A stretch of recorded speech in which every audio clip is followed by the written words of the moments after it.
Muy buenos días, amigos. Soy Ernesto de la Jara Basombrío. Voy a conducir hoy día el programa sin Glatzer Tuesta, que ha tenido que viajar por razones laborales. Bueno, hoy día es un día de fiesta para Lima, para el Perú entero, por las imágenes que hemos visto. El Perú ha clasificado al Mundial de Rusia después de más de 3 décadas, con un muy buen partido contra Nueva Zelanda. Nos ha hecho sufrir todo este proceso de clasificación, pero finalmente lo hemos logrado. Y creo que está bien que celebremos una buena noticia, que lo disfrutemos, que saquemos fuerzas, que sea una compensación frente a todo lo negativo que nos toca generalmente vivir como peruanos, que después vamos a tener que seguir hablando de eso porque la vida continúa.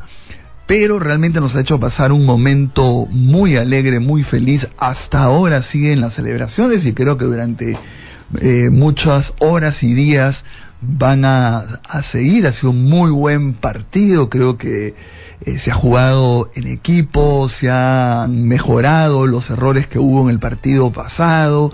En fin, se disparó más al arco para concretar el gol.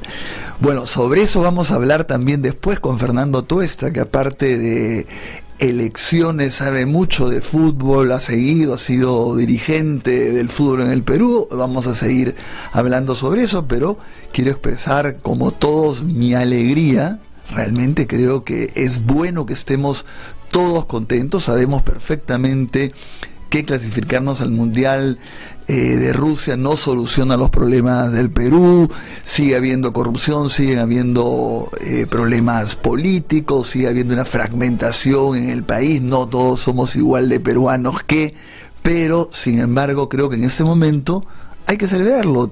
Tenemos derecho a eso, estamos contentos, y por qué no aprovechar este momento excepcional para el país.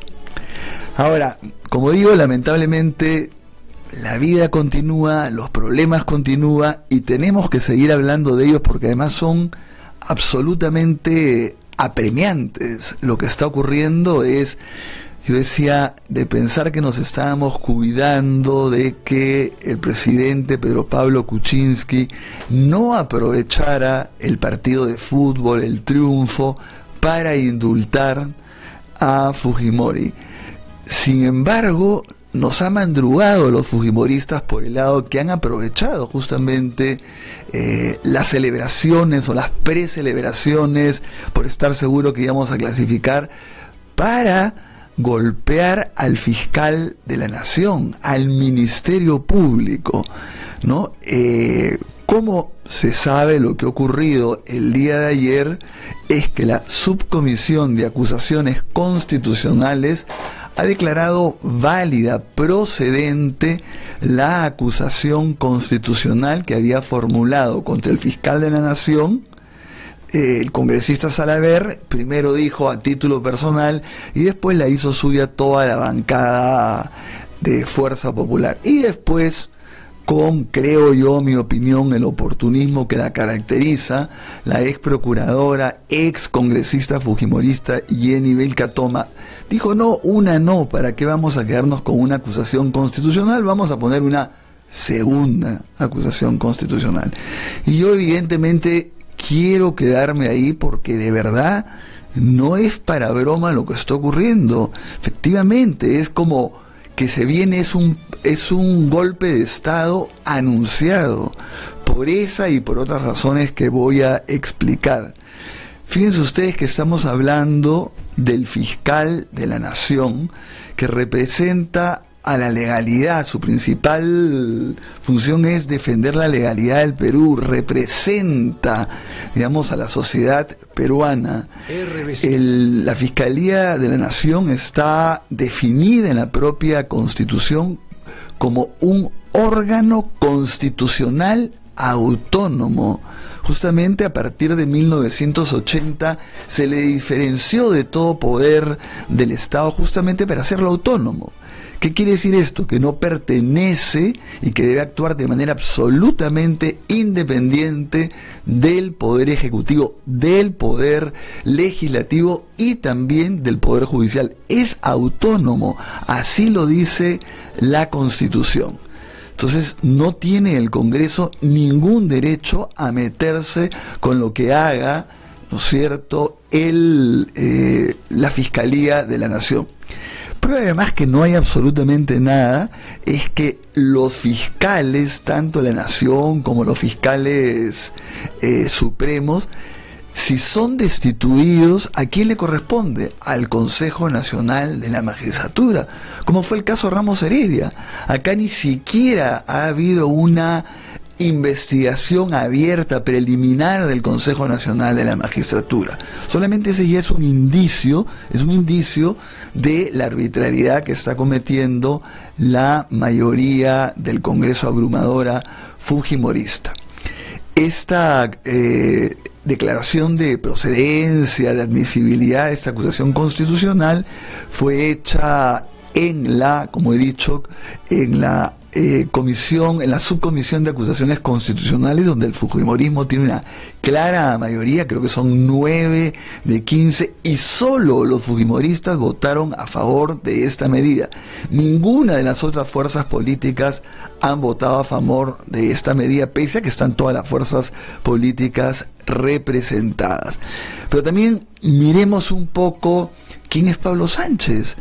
Pablo Sánchez es un fiscal que, a diferencia de Ramos Heredia, desde el primer momento y ahora, todo el mundo reconoce su probidad, su trayectoria. Tiene décadas en el Ministerio Público y jamás nadie lo ha cuestionado absolutamente de nada.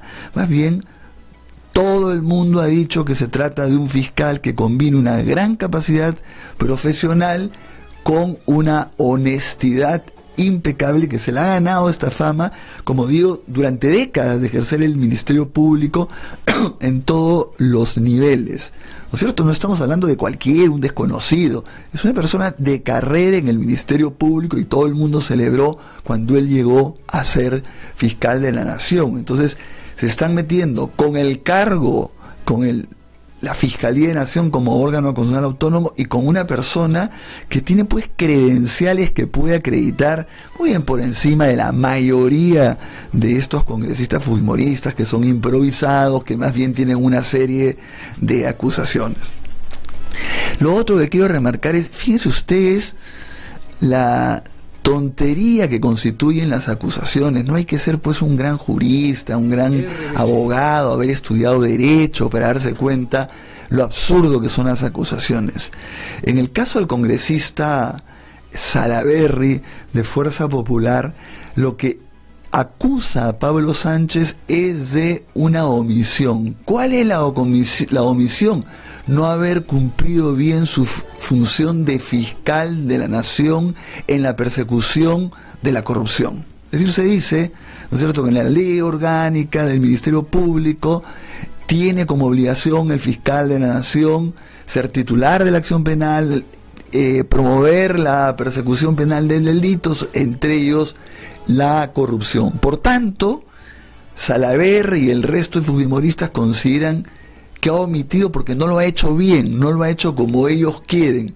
Por lo tanto, hay una infracción constitucional que amerita su destitución y su inhabilitación en el cargo. Es una acusación muy grave, o sea, termina en destitución y después de la destitución se puede decir durante 10 años no puede ejercer un cargo público. O sea, imagínense, o sea, bueno, y en el caso de Vicatoma, para juntar las dos, ya es todavía más risible. Agarra y dice, el fiscal de la Nación nombró a Hamilton Castro como uno de los fiscales, el fiscal principal, para ver el caso Lavallato. Y no lo ha hecho bien. No lo ha hecho bien, no ha cumplido bien con ese encargo. Entonces, por lo tanto, el fiscal de la Nación se encargó, nombró mal a quien debería haber visto los casos de corrupción de Lavallato.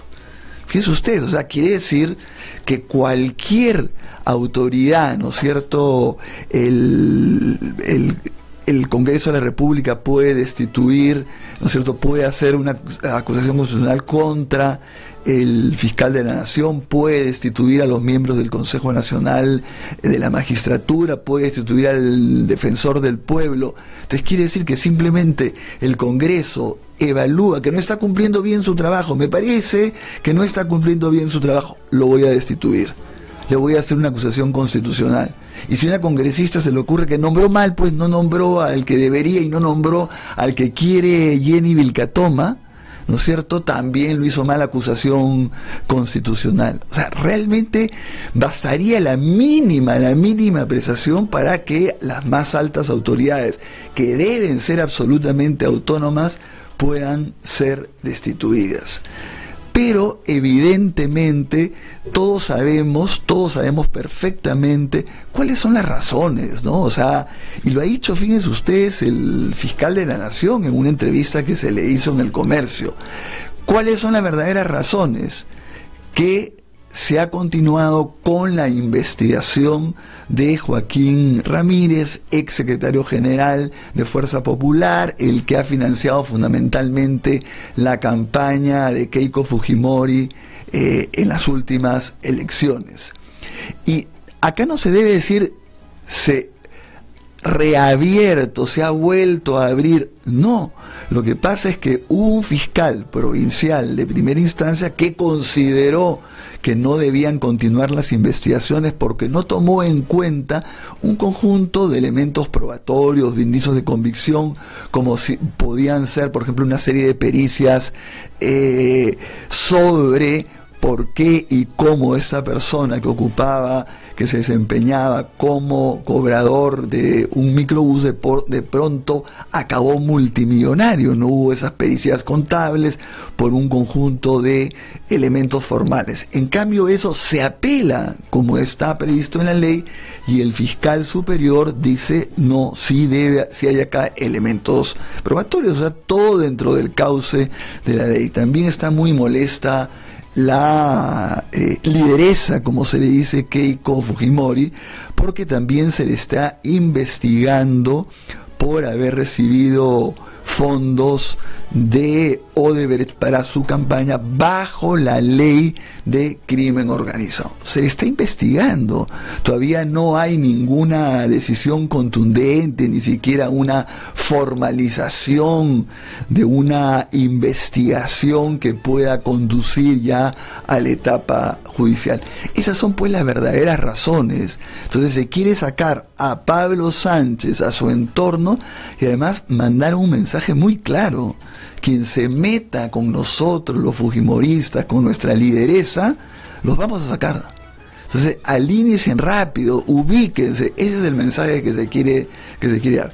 No olvidemos, además, que esto es paralelamente a una también acusación constitucional contra cuatro miembros de 7 del Tribunal Constitucional, también por un fallo determinado que fue aclarar lo que había pasado con un voto de una elección, de una votación de la gestión pasada del Tribunal Constitucional pasado. Y ya está haciendo, también ya está en la subcomisión, y ya los miembros del Tribunal Constitucional están prácticamente sentados en el banquillo de los acusados, en lugar de cumplir sus funciones, tratando de responder. Ahora toca que esta acusación constitucional, que ha sido acogida por la subcomisión de acusaciones constitucionales, finalmente esta subcomisión se encarga de hacer toda la sustentación, el informe, pasará a la comisión permanente, quien decidirá finalmente si va al pleno, y en el pleno a través de una mayoría calificada. Pero la velocidad ha sido impresionante. Además, yo creo que obviamente para aprovecharlo del partido de fútbol, como ha dicho Víctor Andrés García Belaúnde, hay más de 20 acusaciones constitucionales que se han dejado de lado, se las han salteado, y se ha visto la del fiscal de la Nación. Yo creo que Pablo Sánchez, el fiscal de la Nación, ha respondido bien, ha dado la cara, ha explicado que está cumpliendo con su función, que es absolutamente inconstitucional, que es falso. Pero yo sí creo que debe darse cuenta que acá no es un tema solamente de argumentos jurídicos, acá es una cuestión política. Obviamente es como un golpe de Estado en 1992. Yo me acuerdo perfectamente cómo en esa época lo que se hacía era exagerar las críticas que se le podían hacer a los congresistas, porque obviamente había muchas críticas que hacerle, pero simplemente se exageró, todos los días se golpeaba al Congreso, todos los días se golpeaba al Poder Judicial, al Ministerio Público, al Tribunal Constitucional, para después justificar un golpe de Estado. Entonces creo que la reacción para que no ocurra este golpe de Estado anunciado, debe haber una reacción inmediata de respaldo, primero al fiscal de la Nación, porque es lo más apremiante, y en segundo lugar también, por supuesto, al Tribunal Constitucional. O sea, no hay que permitir que sean hechos consumados. Yo creo que la única manera que puede frenar al fujimorismo es que se dé cuenta que va a tener un costo político enorme e irreversible a nivel nacional y a nivel internacional. Yo sí creo que tenemos todo el derecho a hacer movilizaciones, concentraciones, plantones, a escribir en las redes sociales, a pedir que esto no se consuma. No puede ser posible. Nos estamos encaminando al año 1992 nuevamente, como ya se advertía. Ahora, del otro lado también hay problemas, ¿no?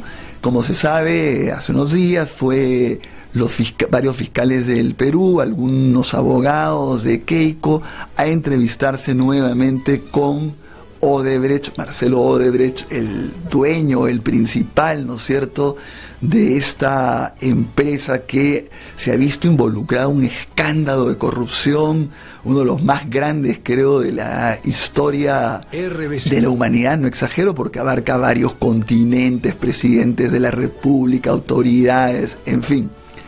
Y han habido algunos elementos que ha ratificado, como que ha financiado la campaña de todos los candidatos que fueran favoritos, ¿no? O sea, ellos decían, por si acaso salga quien salga, vamos a financiar a los candidatos que obviamente no eran gratuitamente, no era porque me gustan, porque voy a contribuir con el Perú, sino, o con otros países, sino que era, voy a darle su plata para que si ganan, me devuelva el favor con determinadas licitaciones, favoreciendo que entren las constructoras. ¿No es cierto? Por ahí ha ido. Eso lo ha confirmado, pero ha dicho también que si PPK y estaba también en esa situación, también le debe haber caído su plata, y en el caso de Keiko se ha ratificado y ha dicho que efectivamente sabe que se le dio, pero siempre, como todo, detalles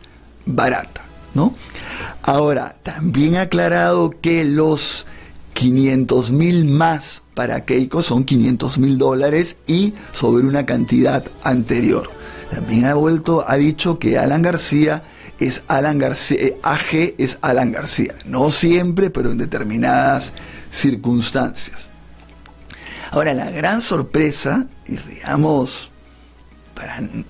digamos terrible, también grave, es que ha dicho que el actual presidente de la República, Pedro Pablo Kuczynski, fue contratado como consultor por Odebrecht después que dejó de ser ministro de Economía y primer ministro, para resanar o cerrar heridas, dado que él se había opuesto, había sido una piedra del zapato en la interoceánica, y un poco para esto que digo, sanar heridas, se le había dado una consultoría, por supuesto, muy bien pagada. Nadie da a un exministro, un premier, una consultoría por amor al arte.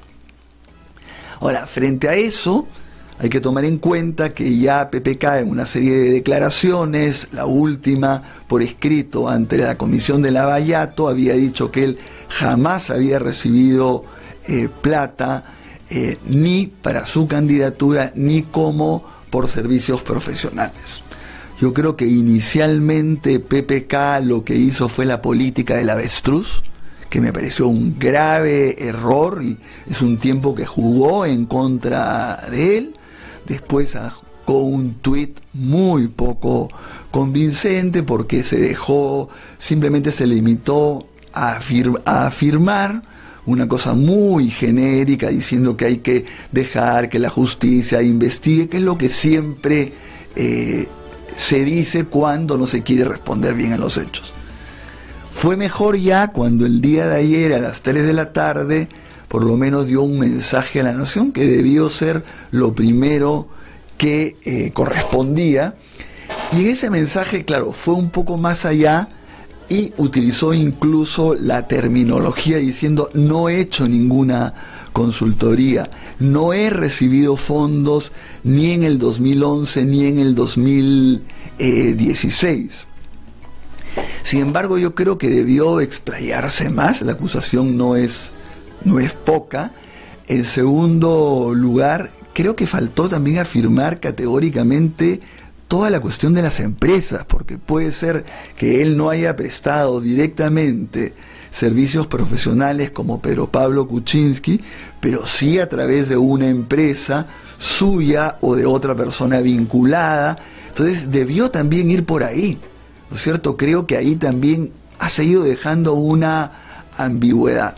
Yo creo que debe de proponerse, si es que lo puede hacer así, aclarar, ya, no importa, no ante la Comisión Lavallato, que lo haga por escrito, que no vaya, pese a que ha vuelto a aprobar la Comisión Lavallato, que tiene que ir en persona el presidente de la República, pero que sí tiene que aclarar contundentemente, de la manera más clara, todo, absolutamente todo, qué hizo, ¿no es cierto?, en la interoceánica, porque, claro, dice fue una piedra en el zapato, pero si él tenía que ver y estaba en contra de la interoceánica, que costaba un montón, ¿por qué se puso de costado? ¿Por qué lo permitió? En segundo lugar, tiene también que decir, no hemos recibido bajo ningún punto de vista. Y en tercer lugar, no he hecho ningún trabajo, ni como persona individual, ni a través de alguna empresa, no se me ha hecho ningún donativo a mí o a alguna empresa vinculada o alguna empresa amiga, ¿no? Esta información salió fundamentalmente de IDL Reporteros, que como siempre tiene fuentes impresionantes, y lo que hizo Gustavo Gorriti, también siguiendo su costumbre, es poner exactamente lo que se dijo, para que cada uno saque sus conclusiones, y dijo, acá hay uno que miente, o miente Odebrecht o miente PPK. Hay que volver a decir que lo que dice Odebrecht es importante, y como en todos los casos, inmediatamente tiene que decir la persona aludida, verdadero o falso, y estos son mis argumentos. No es santa palabra, porque lo que dice un colaborador eficaz tiene que ser corroborado. Una última cuestión sobre este tema. Todo el tiempo ha dicho barata, barata, barata es el que sabe. Yo siempre he pensado que el Perú debe haber jugado desde el comienzo, pero ahora, a tratar de ver cómo barata se acoge a la colaboración eficaz de acuerdo a las normas peruanas, que son diferentes a las brasileñas. Ya tiene un montón de beneficios en Brasil. Hay un acuerdo firmado por el Perú, pero se podía, si es que Barata acepta, que se le diga, bueno, la legislación peruana te concede estos beneficios siempre y cuando tú. ¿Por qué? Porque en el caso peruano ya pueden acogerse los cabecillas, los jefes, los líderes, entonces podría acogerse, y contempla beneficios sumamente amplios, porque ya no hay un límite en la reducción de penas, o sea, podría dársele una condena muy simbólica, y si él confiesa o reconoce todos los delitos que podría estar involucrado en el caso peruano, esa colaboración eficaz lo cubriría de todos los delitos, sin excepción, que podría estar vinculado. Tendría que limitarse a cumplir determinadas reglas de conducta y a pagar una reparación. Y lo otro, hay un montón de gente que está involucrada en estos casos que igual hay que jalar la pita de la colaboración eficaz con todas las garantías del caso, pero como yo digo, es el talón de Aquiles del delito. Hay que aprovecharlo. Hacemos un corte y regresamos. Soy Carolina Ollague, hermana de Doro Ollague, estudiante de la Universidad Nacional Enrique Guzmán y Valle, La Cantuta. Ella fue detenida, desaparecida, torturada y ejecutada extrajudicialmente la madrugada del 18 de julio de 1992 por el Destacamento Colina, el grupo armado dirigido por el expresidente Alberto Fujimori, quien hoy está preso por los crímenes cometidos. El indulto es un insulto. Pásame la pelota, Miguel, pásamela. No, mejor a mí, pásamela a mí. Allí va.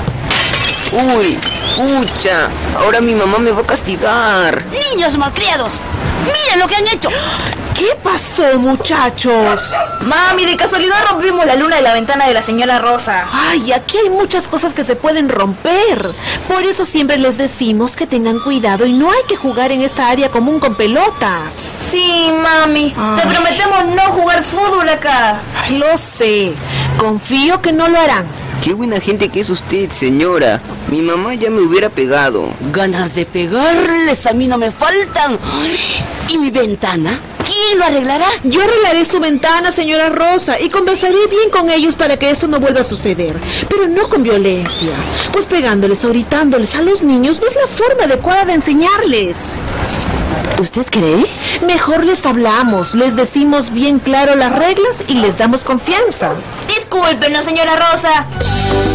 Los niños, niñas y adolescentes, sin exclusión alguna, tenemos derecho al buen trato en nuestra educación y formación para desarrollarnos integralmente.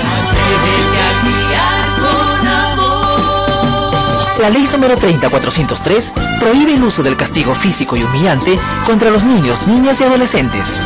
Campaña Nacional contra el Castigo Físico y Humillante. Atrévete a criar con amor, con el apoyo de... Que no te cuenten cuentos, el Diario 1 te cuenta la verdad. Compra el Diario 1, el diario oficial de la realidad peruana.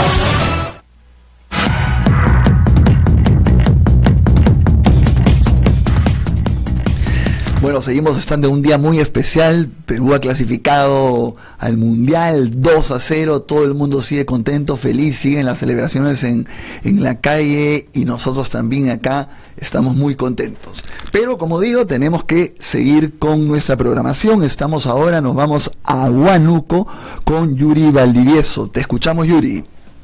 Buenos días, Ernesto, buenos días, amigos de la radio. Bueno, nosotros muy contentos acá en Huánuco, donde todo el Perú ha celebrado también esta clasificación histórica al Mundial después de 35 años. Indicamos que las lluvias que se han iniciado en Huánuco desde el día 28 de octubre continúan ininterrumpidamente en todo el departamento, tal como lo había indicado el Servicio Nacional de Meteorología y la Dirección Zonal 10ª de Huánuco.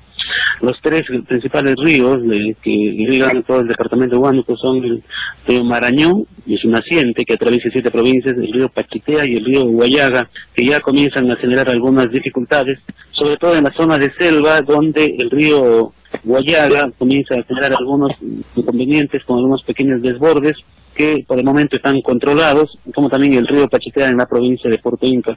El reporte desde Huánuco para IDL Radio, Yuri Valdivieso. Muchas gracias, Yuri. Realmente ven preocupantes, ¿no? O sea, tenemos que celebrar, tenemos que estar felices, pero al interior del Perú ocurren también una serie de problemas, incluido con la naturaleza, que nosotros nos hemos olvidado un poco, pero sigue la reconstrucción, hay otros fenómenos naturales. No sé si ya estamos nos íbamos a ir a Lambayeque. ¿Estamos ya? Estamos con Lambayeque, con Juan Carlos Grandes. Hola Juan Carlos, ¿cómo estás? Te escuchamos. Buenos días, aquí estoy con toda la algarabía de la gente que motivada asistió a espectar en diferentes parques de la ciudad del triunfo de Perú, y en esta clasificación este es el despacho desde Lambayeque. Katusha del Castillo fue inmersa en caso seguido por presunto delito de colusión en los casos seguidos a los vicios de la corrupción. El expediente se encuentra en la tercera Fiscalía Provincial Penal Corporativa de Chiclayo. La reciente descarcelada Katiuska del Castillo, por exceso de carcelería, a su salida fue recibida por familiares y amigos en su domicilio ubicado en la ciudad evocadora de Lambayeque. Desde la región Lambayeque informó para IDL Radio Juan Carlos Grandes Tuesta. Muchas gracias, Juan Carlos, y vamos a hacer comunicación con Arequipa. Estamos con Juan Valderrama. Juan, ¿cómo estás? A ver, ¿qué nos dices?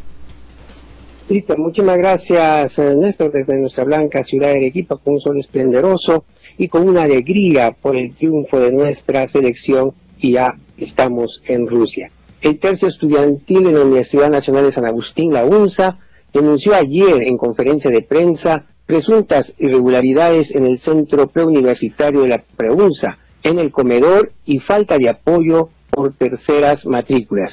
El consejero universitario y secretario general del comedor universitario, Julián Chipana Paza, señaló que 4 miembros activos y un ex miembro de la Asamblea Universitaria laboran como monitores en el centro preuniversitario de la UNSA, infringiendo así el estatuto de la universidad, que prohíbe todo tipo de subvención económica para los asambleístas. Es lo que podíamos informar para IDL desde Arequipa, Juan Francisco Valderrama.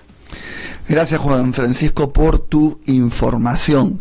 Bueno, hacemos un nuevo corte y estamos de regreso con la entrevista a Fernando Tuesta. En los últimos 10 años han matado a 137 defensores de derechos humanos y otros 835 están siendo procesados. En el Perú no existe una ley que garantice su labor. Es responsabilidad del Estado proteger y defender a quienes nos defienden. Únete a la campaña y apoya a los defensores de derechos humanos. Búscanos en Facebook como Yo Defiendo y síguenos para enterarte de sus historias. Todos tenemos derecho a un buen trato. Muy bien, niños, la lección está aprendida. Señorita, antes cuando yo hacía alguna travesura, mi papá de frente me gritaba o me jalaba los cabellos. Ahora me habla y me pide que me porte bien. Todos ustedes merecen un buen trato, pero también tienen el deber de obedecer y portarse bien. Señorita, mi mami me contó que antes sus papitos le pegaban con la correa. Y en el colegio, los profesores con regla en la mano. ¡Ay, qué miedo!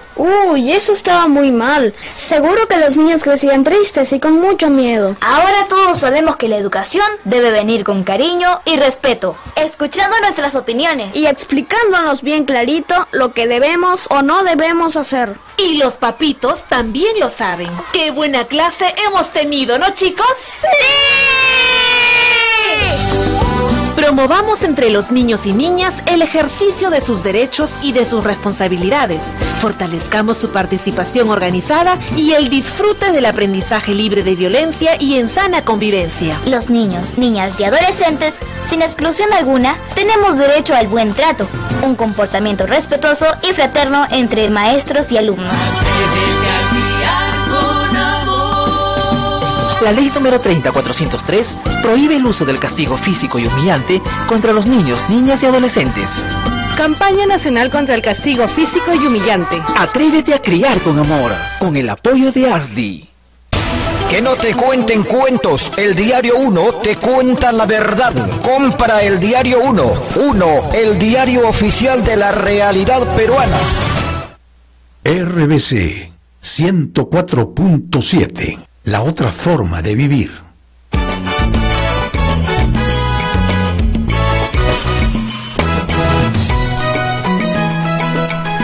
Bueno, como anunciamos, estamos ahora con Fernando Tuesta, que él es multifacético. Como ustedes saben, sabe muchísimo de elecciones, sabe mucho de política, de salsa, pero esta vez también sabe mucho de fútbol. Vamos a hablar con él sobre el partido de ayer, la clasificación al Mundial. Muy buenos días, Fernando, y muchísimas gracias por estar acá en persona. Realmente ha sido un poco abusivo de nuestra parte, ¿no? Gracias. Madrugando. Sí, después de haber celebrado creo que casi toda la noche, ¿no? En parte, por lo menos. No, tuve que irme a dormir porque como tenía que venir acá. Me parece muy bien, todo por la causa. Fernando, a ver, ¿cuáles son tus primeros comentarios sobre el partido, el desempeño? A ver. Mira, esta clasificación, el repechaje en realidad era relativamente sencilla, era lo mejor que nos podía pasar en términos de repechaje. Porque Nueva Zelanda, más allá de los temores que venían más de la historia de no estar clasificados que por la misma constitución del equipo, debimos haberlo asegurado allá en Nueva Zelanda, ¿no? Creo que fuimos muy confiados, creo que no se hizo un buen partido, y en esta oportunidad, yo incluso lo escribí ahí en Facebook, no veía digamos la seguridad que se vio incluso con el partido con Colombia, y creo que eso estuvo bien porque se respetó al rival, y además porque pendía sobre nosotros uno de los enemigos más terribles en el fútbol, que es el tiempo, ¿no? Si es que nosotros si se mantenía el 0-0, sabes que podíamos ir a la tanda de los penales, y esa es una ruleta rusa, ¿no? A mí me gustó bien, el equipo estuvo bien, y algunas figuras que no habían estado en su nivel en el partido en Wellington, tipo por ejemplo Cueva, Farfán, obviamente, más el ingreso de Advíncula, le dieron, digamos, una dinámica totalmente distinta. Nueva Zelanda, además, dicho sea de paso, creo que sorprendió, porque no es que se colocó con los 11 atrás como se temía, y entonces era solamente un partido en una sola cancha. No fue así. Es más, luego del primer gol había la necesidad, y fue parte del nerviosismo que creo todos hemos vivido, que claro, si es que ellos metían un gol se clasificaban ellos, claro, ¿no? No la diferencia de goles, sino por los goles de visita. Pero creo que esto ha sido, en el fútbol siempre hemos dicho, siempre se ha dicho, siempre se dice, no existe el tema de justicia, pero creo que en términos generales esta selección merecía la clasificación más que ninguna otra, que quedaron fuera del Mundial desde el año 86 en adelante, ¿no? Y por el trabajo que sabes que es necesario reconocer de todas maneras, ¿no? En primer lugar, creo que la federación actuó de una manera distinta, además entregó responsabilidad a la comisión de la selección peruana de fútbol. Juan Carlos Oblitas ha sido, creo, una pieza clave para mantener el equipo de dirección, Gareca y la dirección técnica en general, y sobre todo tú te das cuenta ahí, por ejemplo, la mano del entrenador. Nuestro equipo no es un equipo lleno de estrellas, muy por el contrario, ¿no? Muchos jugadores jugando, algunos en el ámbito local, y en el ámbito local, tú sabes, nuestro fútbol es bastante de nivel bajo comparativamente con otros. Yo voy al campeonato local, o sea, de alguna manera observo lo que estoy señalando, y tampoco nuestras estrellas que juegan afuera, pues lo hacen en equipos espectaculares, ¿no?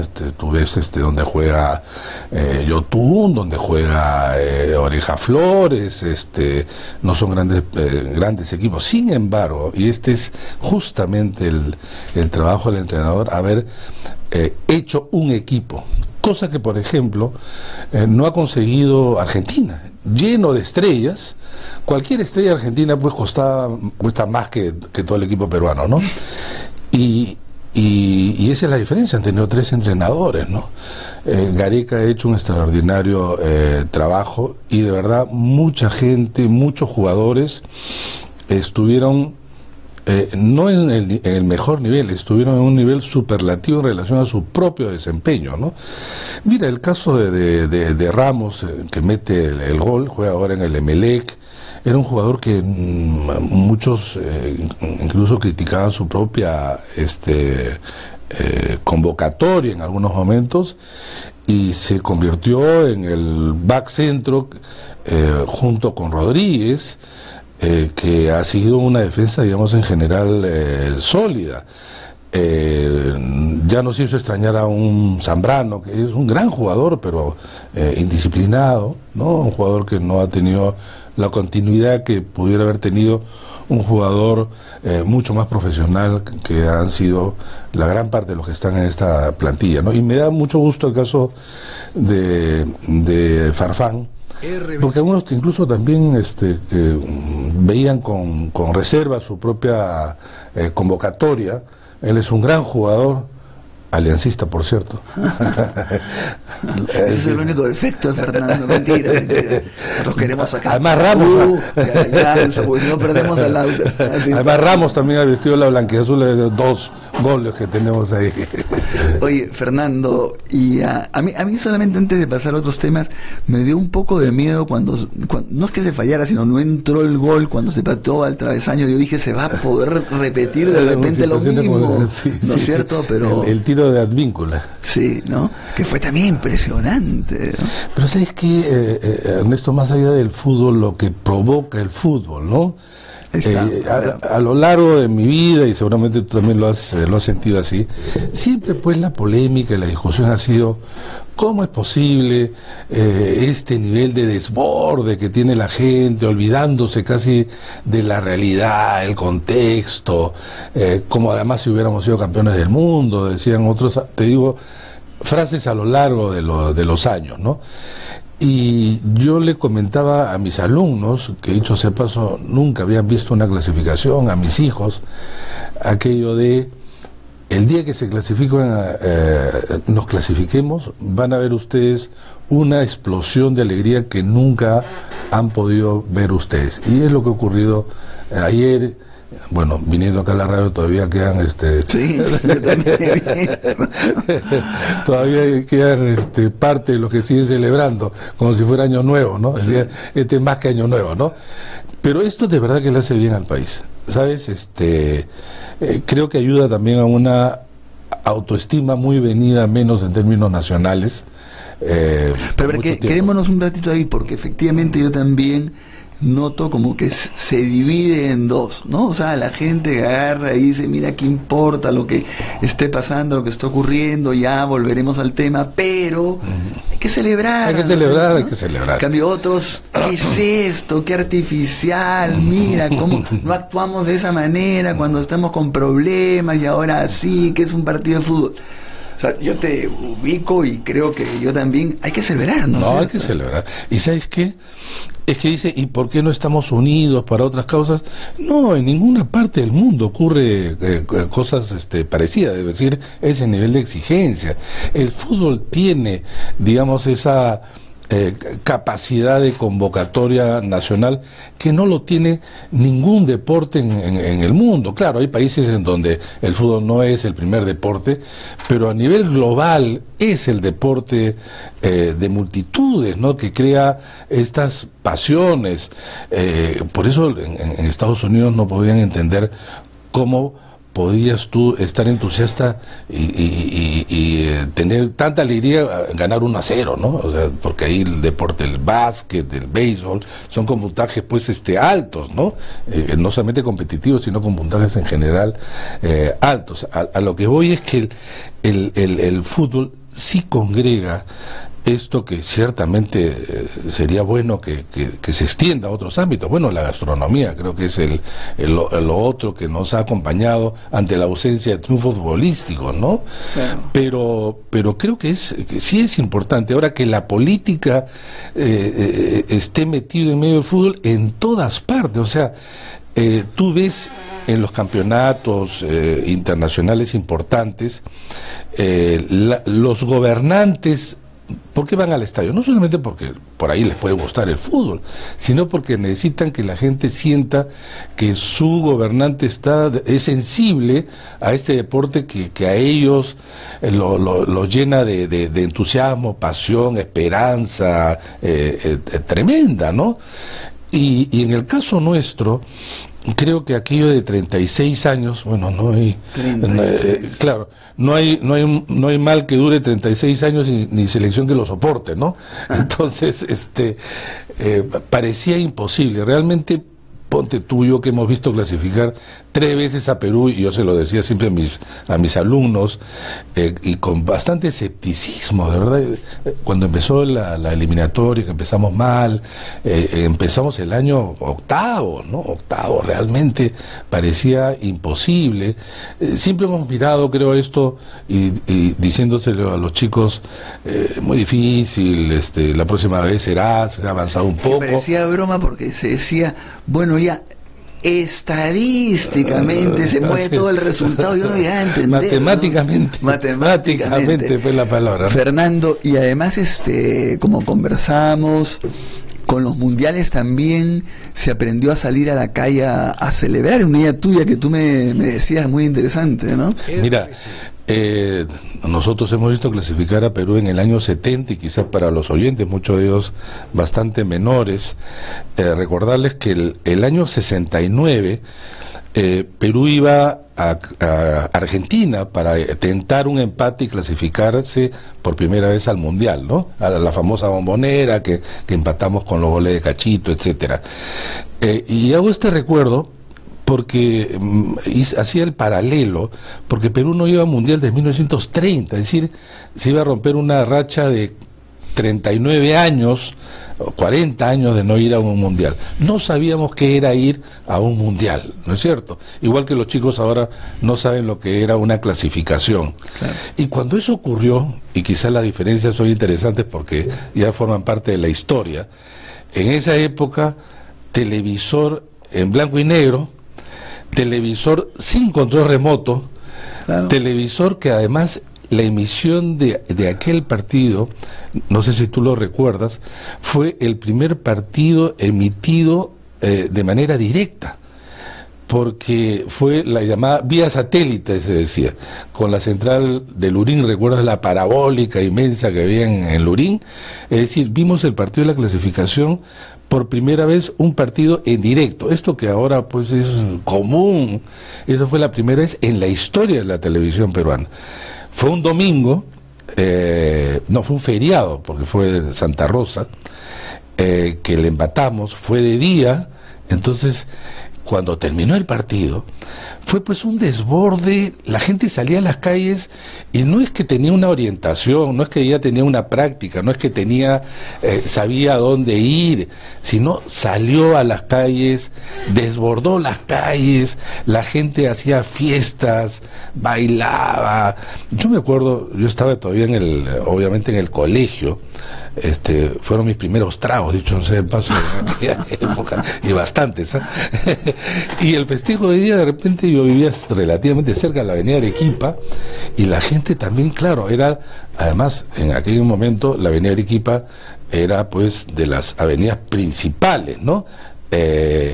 Por ahí pasaban todos dirigiéndose, ¿sabes qué? A Panamericana Televisión, porque Panamericana Televisión, Canal 5, bueno, hasta ahora, se constituía como el canal de mayor sintonía, y pusieron un escenario y la gente tenía ese centro o Parque Kennedy, pero mucho más todavía Panamericana Televisión.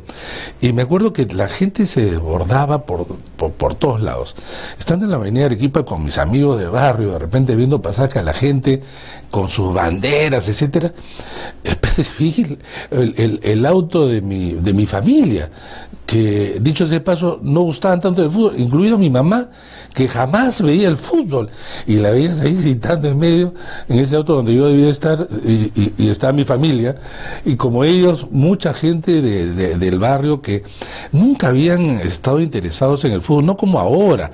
Ahora los chicos ven campeonatos y se ponen la camiseta del Barcelona, ven la Champions, están enterados de todos los campeonatos de otros países. En esa época no, y sin embargo el desborde fue enorme, el festejo fue extraordinario, repetían los goles de Cachito. ¿Recuerdas el Perú campeón, que era la famosa polca de Félix Figueroa?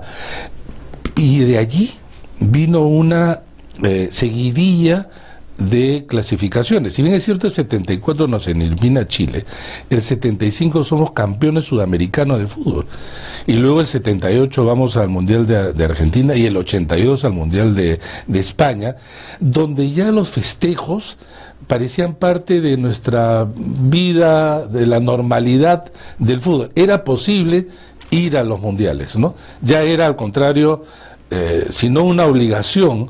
Nosotros, después de Brasil, Argentina y Uruguay, peleamos el cuarto lugar, ¿no? De alguna manera como ahora, pero estábamos allí, era un fútbol muy respetado, ¿no? Y eso le hacía, en general, digo, bien al país. Y luego vino lo que ya conocemos estos 36 años, y los primeros, muy duros, porque creo que formaba parte de lo que era el Perú de entonces, del 80, ¿no? La década perdida, Sendero, la crisis, y el fútbol no fue distinto de esto. La autoestima nacional se cayó por los suelos, ¿no? Que se prolongó en los 90, y ahora el fútbol creo que ha sido, no solamente le hace bien en general, sino porque creo que el fútbol le agrega algo que le faltaba a este periodo que hemos tenido, pues, de este siglo, ¿no? De crecimiento, de alguna manera, de continuidad democrática, donde la gastronomía coloca al Perú de alguna manera también visible. Le faltaba la cereza del fútbol, ¿no? No existe una correlación directa, pero es parte de, ¿no? Es parte de. Y ese momento ha llegado, y creo que hay que no solamente hay que festejarlo, sino que creo que hay que aprovecharlo, ¿no? Hay que aprovecharlo. Bueno, también genera cosas económicas buenas. Por eso hay que aprovecharlo en términos, digamos, de institucionalidad deportiva, porque, por ejemplo, en los 70s esto no era también producto del azar. En aquella época, por ejemplo, en los colegios se jugaba mucho fútbol, bueno, ahora también, pero era mucho más institucionalizado. Los campeonatos escolares, los campeonatos de barrio, los campeonatos en las divisiones menores de los equipos, donde salían, pues, las figuras de todo tipo, ¿no? Entonces, pero además, acuérdate, Ernesto, que no solamente era el fútbol, pues, porque llegamos a ser, bueno, en el vóley fue el momento del crecimiento del vóley, llegamos a ser campeones sudamericanos, nunca llegamos a ser panamericanos, siempre llegamos hasta segundos, llegamos a las olimpiadas, en fin, pero tampoco, y no solamente el vóley, el básquet peruano. Yo iba a ver básquet en el colegio de Champañán, no sé si tú... Sí, claro, por supuesto. El básquet yo jugaba. Tú jugabas, yo no jugaba. Pero iba a ver ser chato jugaba. Oye, y el básquet peruano llegó las Olimpiadas de Tokio, llegó a ser campeón sudamericano. El básquet de mujeres fue campeón sudamericano. Había natación, éramos campeones de natación también en muchas de las competencias, tanto de hombres como de mujeres. Atletismo, Acevedo, Edith Noedi. O sea, tú ves que no era solamente el fútbol, había no podría decir políticas claras educativas, pero sí hay inversión en deporte, ¿no? Eso se dejó de lado, ¿no? Y a muchos países le ha ido bien invirtiendo en el deporte, porque invirtiendo en el deporte no solamente es un tema ya de un, digamos, ámbito de festejo lúdico, sino también en términos, como te he dicho, económicos, en términos de salud pública. Hay muchas cosas, y yo creo que ahora debemos aprovechar este momento, ¿no? Para empezar, yo creo que esto es unánime, ratificar a la Comisión de Fútbol, a Gareca, que ya declaró que va a ir al Mundial con nosotros. Estaba emocionado, porque normalmente es un poco inexpresivo. Sí, ahora está... pero que no había otra manera, ¿no? Claro. Pero yo creo que hay que darse cuenta un gran trabajo, ¿no? Y en general, invertir en el deporte no es desperdiciar dinero de ninguna manera, ¿no?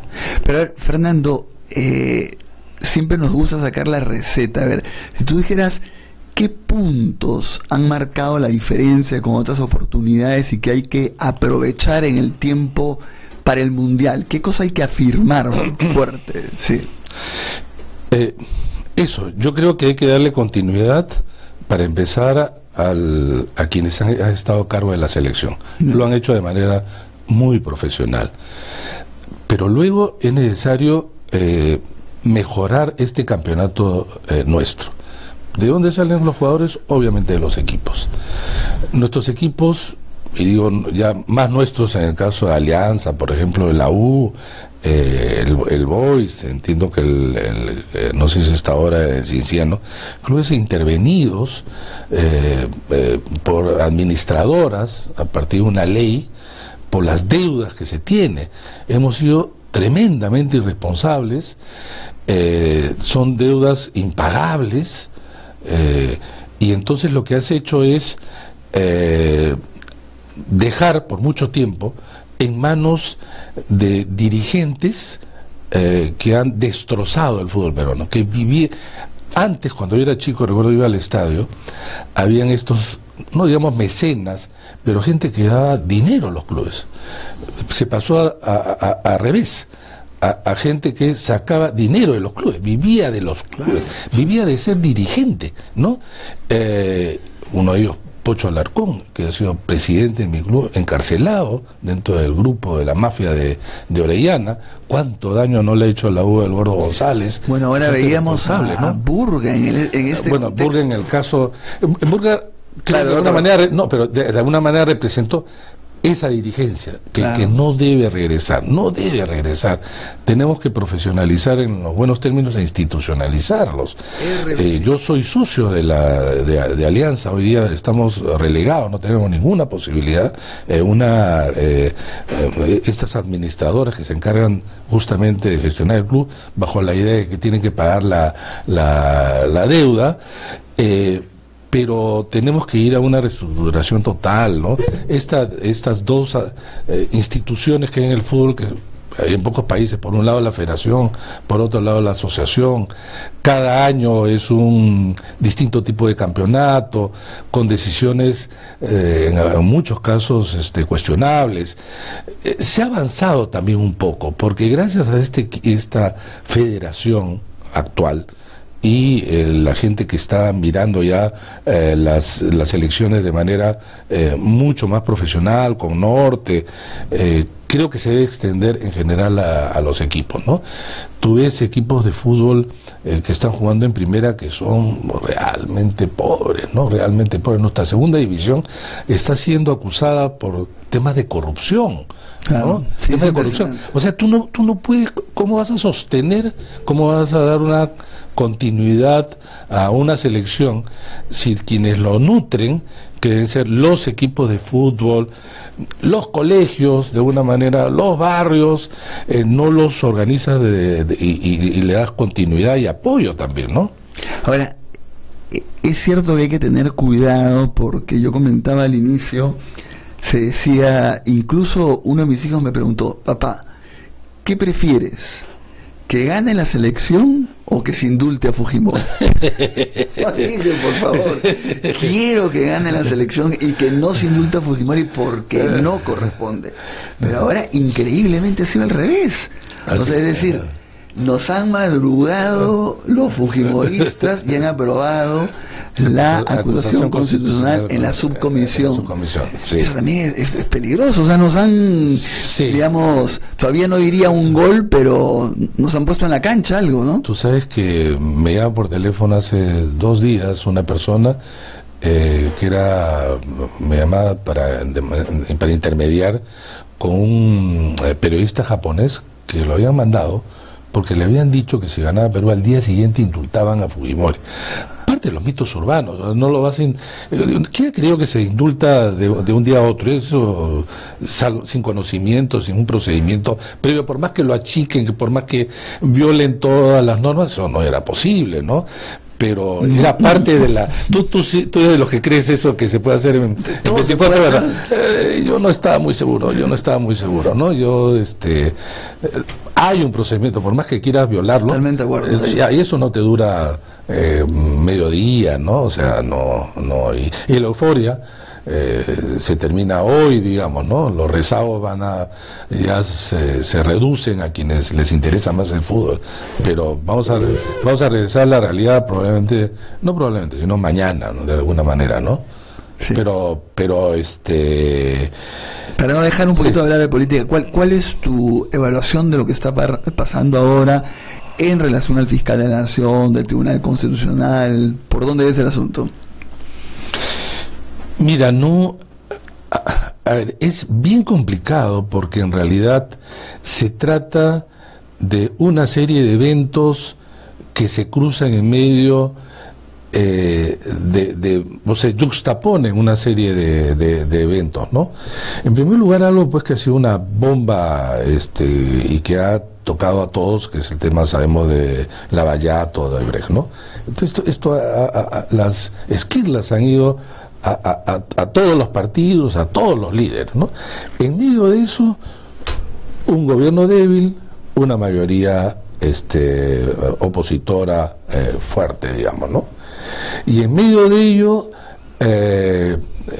tú has visto la desaceleración económica, ¿no? Desastres naturales.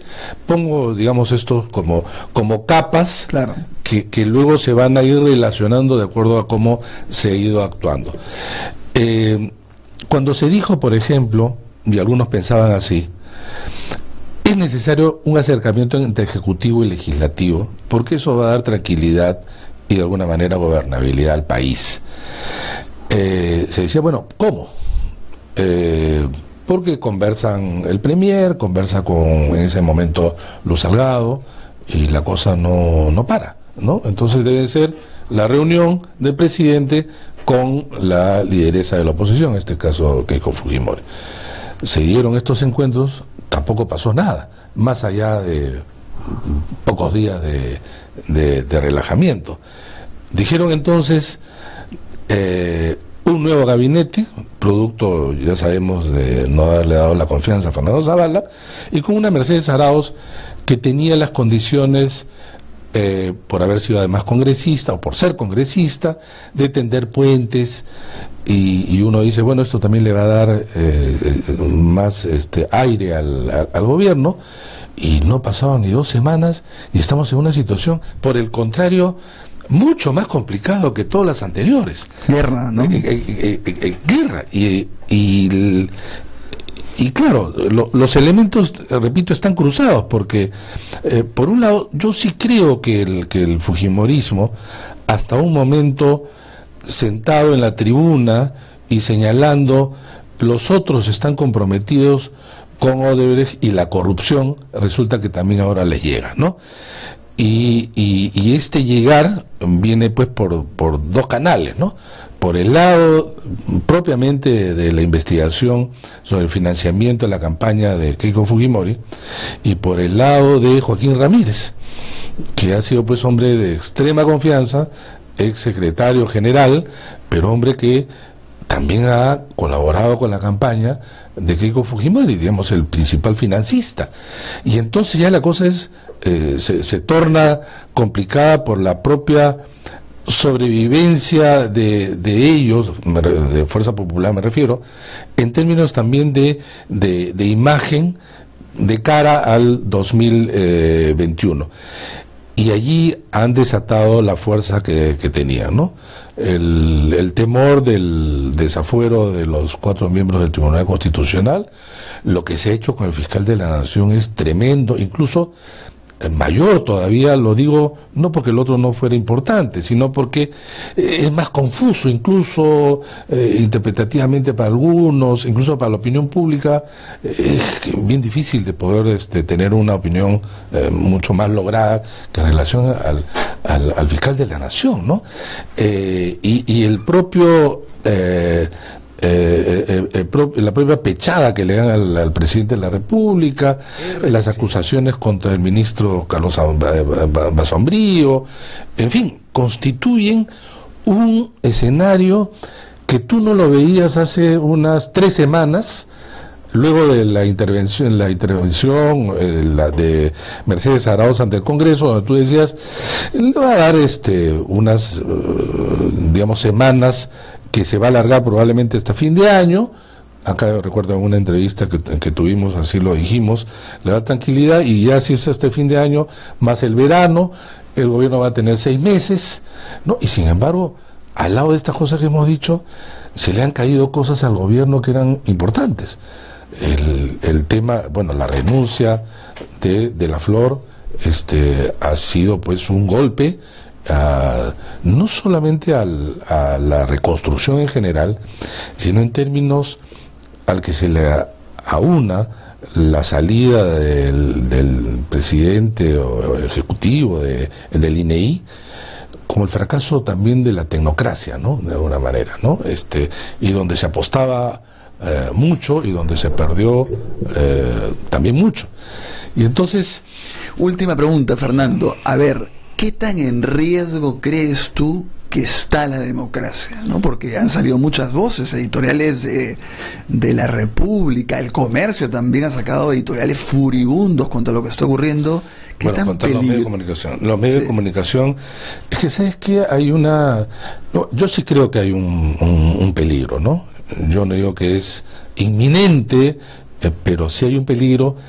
No te digo necesariamente... Yo no creo necesariamente que el fujimorismo tenga en la cabeza nos vamos con todo a tumbar y va a haber golpe de Estado y nosotros vamos a repetir 5 de abril. No lo creo. Sin embargo, hay que acordarse que los actores políticos no son siempre tan racionales como uno cree que puede actuar, claro, ¿no? Y dos, a veces los sucesos se sobrevienen de tal manera que a veces no se detienen. Yo creo que están jugando un juego sumamente riesgoso, porque de ello va a venir también la respuesta, y porque el gobierno lo debilitan, aparte de lo que el gobierno también se debilita por sus propios errores manifiestos de manera continua, donde el propio presidente es un actor muchas veces irresponsable.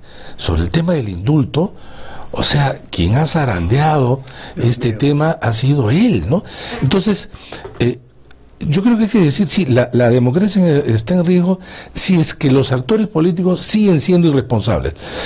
El legislativo, con todo lo que hemos hablado, pero también el presidente de la República, porque el presidente de la República no ha sabido administrar adecuadamente su propia figura presidencial, y ya cuando le toca el tema de Odebrecht, y cuando, como en muchas ocasiones se dice y se desdice, esto lo convierte en una figura altamente vulnerable que no puede ser en un país presidencialista, ¿no? En consecuencia, creo que estamos en una situación ciertamente difícil. Es necesario llamar la atención, es necesario frenar esta pareciera noche de los cuchillos largos, porque para empezar nos falta más de 3 años de gobierno. Bueno, Fernando, muchísimas gracias. No, gracias a ti, Ernesto. Tanto que conversar contigo, te vuelvo a agradecer que hayas venido hasta la cabina me voy a dormir ahora. A dormir como se dice celebrando. Muchísimas gracias, Fernando. Hasta la próxima que te venga. Hacemos un corte y regresamos. Yo soy Javier Roca Obregón, papá de Martín Roca Casas, estudiante de Economía de la Universidad del Callao, que fue secuestrado en el gobierno de Fujimori. Fue secuestrado y conducido al sótano del Servicio de Inteligencia del Ejército, donde fue torturado, asesinado e incinerado por los militares. Por lo tanto, el indulto será un insulto. Ya, Luchito, en 5 minutos apaga la computadora. Ya jugaste el tiempo que acordamos. Ya, mami, ya casi termino. Un ratito. Nadie sale del recreo si no terminaron de escribir. ¡No! Ojo, ya les avisé que eso pasaría, ¿ah? Sí, profe, me falta una línea y termino. A mí me falta, pero me apuraré. Mira, mami, ya manejo mi bici solita. No, niña, no lo hagas, te puedes caer. No le asuste, señora. Vamos a darle confianza. Vamos, hijita, tú puedes. ¡Sí, lo hice! Pero yo quiero este juego. Lo siento, hijo. Cuesta caro. Veremos luego si podemos comprarlo, ¿ya? Está bien, tienes razón, papito. Además cuesta muy caro. Gracias por comprender. Pero esta figurita cuesta mucho menos. ¿Me compras? Para esto sí me alcanza. Te lo compro. Prestándoles atención, conversando, brindando confianza y dando un buen ejemplo, nuestros niños y niñas tendrán una buena educación y formación, aspectos claves para su desarrollo integral. Los niños, niñas y adolescentes tenemos derecho al buen trato, vivir en un ambiente armonioso, solidario y afectivo, en casa y en el colegio. La ley número 30403 prohíbe el uso del castigo físico y humillante contra los niños, niñas y adolescentes. Campaña Nacional contra el Castigo Físico y Humillante. Atrévete a criar con amor, con el apoyo de ASDI. Que no te cuenten cuentos, el Diario 1 te cuenta la verdad. Compra el Diario 1, el diario oficial de la realidad peruana. RBC 104.7, la otra forma de vivir.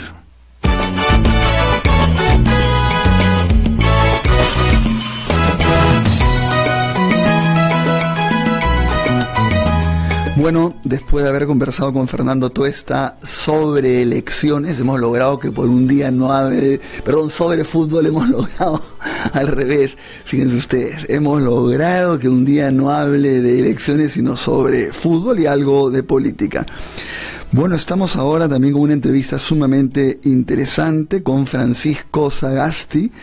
Él es profesor, escuela de posgrado de la Universidad del Pacífico, es miembro del grupo promotor del Partido Morado, también ha sido funcionario internacional durante mucho tiempo y es uno de los grandes economistas del país, y vamos a hablar con él sobre también un tema de mucha actualidad, medio complejo, que también se ha complicado, es qué se debe hacer con las empresas consorciadas, es decir, con las empresas asociadas o socias a Odebrecht y otras empresas brasileñas, empresas peruanas como Graña y Montero. El gobierno, a través de decretos legislativos, había trazado una línea determinada y sin embargo la mayoría fujimorista ha considerado que esto más bien era favorecer a las empresas nacionales, y que por lo tanto ha modificado este decreto de urgencia 003-2017 y ha aprobado el proyecto de ley 1410 hace pocos días. Vamos a conversar sobre él, de qué se debe hacer, cuál es su diagnóstico. Muy buenos días, Francisco, y muchísimas gracias por contestarnos también en este día tan especial. Muy buenos días, Ernesto, a usted y a todos los oyentes de Radio Ideal, encantado de estar con ustedes. Un breve comentario nomás sobre el partido, la alegría de haber clasificado al Mundial de Rusia. Sí. Bueno, ya era hora, hemos esperado tantos años, caramba, me parece muy bien, y creo que el equipo jugó, todo lo pudimos ver en televisión o en persona, jugó bastante bien, mucho mejor que en ocasiones anteriores, y yo creo que es un triunfo muy merecido, sobre todo que esta vez encontraron la oportunidad de gol, ¿no? Y poder meter un par de goles muy bien hechos. O sea que creo que todos debemos estar contentos o felices. Ahora, de ahí a que sea feriado ya me parece un poco excesivo, digamos, ¿no? Sí, pues es un punto polémico. Sí. Bueno, acá estamos trabajando. Todos contentos. Francisco, a ver, entremos a este punto que yo digo, no voy a hacer toda la explicación del caso porque vamos a aprovechar que te tenemos a ti en el teléfono, pero finalmente, ¿cuál es tu punto de vista, tú que tienes tanta experiencia en diversos países, en el sector público, privado? ¿Qué se debe hacer frente a estas empresas nacionales que han sido consorciadas con Odebrecht, en un contexto evidentemente donde Odebrecht dice que estas empresas conocían de la corrupción que estaba ocurriendo? ¿Cuál es tu punto de vista? Bueno, en primer lugar, yo creo que es necesario ir un poco atrás en la historia. Uno de los avances más importantes en la historia de la economía moderna, de la economía de mercado, de la economía capitalista, ha sido la separación entre el ente legal, que es una empresa, y los dueños de la empresa, los accionistas, por decirlo así, y los funcionarios. Es decir, que aquí hay tres agentes, digamos: la empresa en sí como un ente legal que tiene unas características, que opera como una persona jurídica. Luego están los accionistas, que son dueños de una pequeña parte, en algunos casos, o de partes mayores en otros, de las acciones que compone esta empresa. Y luego están los funcionarios. Lo más importante que hemos aprendido a lo largo de muchísimos años, y esto se remonta a siglos atrás, es que hay que diferenciar entre los dueños y los funcionarios por un lado, y la empresa en sí. Uno puede castigar a aquellos funcionarios o dueños de empresas que se portaron mal, pero la empresa como entidad en sí debe continuar, debe trabajar, y esto no es solamente en el caso de empresas consorciadas, sino en caso de muchas otras empresas en cualquier parte del mundo. Hemos visto cómo se ha castigado por corrupción en otros países a los funcionarios, a los dueños, pero la empresa continúa prestando servicios, sobre todo cuando se trata de empresas que prestan servicios básicos a la comunidad, como es la construcción de infraestructura. Aquí me parece que se está confundiendo a los funcionarios, a los directores, a los dueños con la empresa en sí. Yo creo que eso hay que separarlo, y lo que habría que hacer, en vez de castigar a la empresa, impedirle que pueda seguir operando, es castigar a los directores, castigar a los funcionarios que obraron mal a nivel individual, y luego hacer que la empresa bajo nueva administración continúe operando de una manera razonable, sobre todo si en el caso que estamos analizando ahora afecta la estabilidad laboral, afecta la posibilidad de hacer negocios de muchísimas otras empresas que eran proveedores o dependían de las empresas consorciadas. Por eso me parece que el confundir a los funcionarios, directores y dueños por un lado con la empresa en sí es un grave error. Ya, pero a ver, o sea que tú te inclinas más al decreto de urgencia 003, que era un poco esa línea, ¿no? De hacer una diferenciación. Bueno, pero eso es digamos, eso me parece absolutamente lógico. No entiendo por qué se quiere castigar al ente legal y a todas las personas vinculadas en vez de castigar a los funcionarios y a los dueños, a los accionistas, a los directores que fueron realmente los responsables. ¿Cuál es la lógica?